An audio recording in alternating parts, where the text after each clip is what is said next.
বেশ অনেক দিন হয়ে গেছে এই জানলার পর্দাগুলো না ধোয়াই হচ্ছে না, তাই ভাবছি পুজোর আগে আগে পর্দাগুলো সব ধুয়ে দেবো।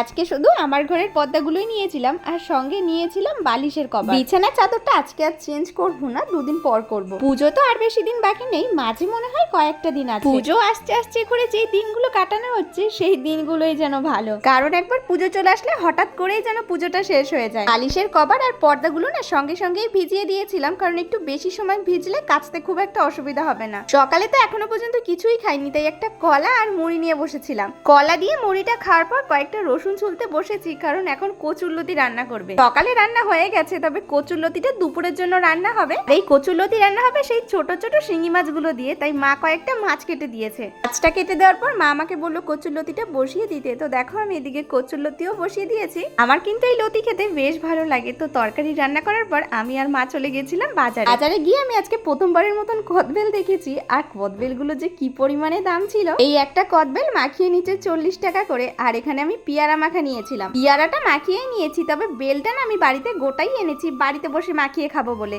মাখা দেখলে জানো আমি আর নিজেকে সামলাতে পারি না, তাই দুই রকমই নিয়েছিলাম। এই দেখো পিয়ারা মাখিয়ে বাড়িতেই নিয়ে যাচ্ছি, যেহেতু বাড়িতে বোন আছে তাই বাড়িতে গিয়েই খাবো। বাইরে এত পরিমাণে গরম ছিল, তাই বাড়িতে এসে আগে স্নান করে নিয়েছি, তারপরে এই মাখাগুলো বের করলাম। বেলটা আজকে বিকালেই মাখাবো। আর পিয়ারা মাখাটা দেখো, দেখে কি লোভ লাগছে। খেতে কিন্তু দারুণ হয়েছিল, মনে হচ্ছিল সবটুকু যেন আমি একাই খেয়ে। তবে আমি যেহেতু এখনো পর্যন্ত ভাত খাইনি, এদিকে খিদেও পেয়েছে, তাই অল্প একটু মাখা খেয়ে আমি আবার ভাত নিয়ে বসেছি। আজকেও আমি একা একা খাচ্ছি, কারণ মা আর বোনের এখনো পর্যন্ত কাজই শেষ হয়নি। ভাত খাওয়ার পর ফল কেটে নিয়ে বসেছি, এখানে আপেল আর লেবু ছিল।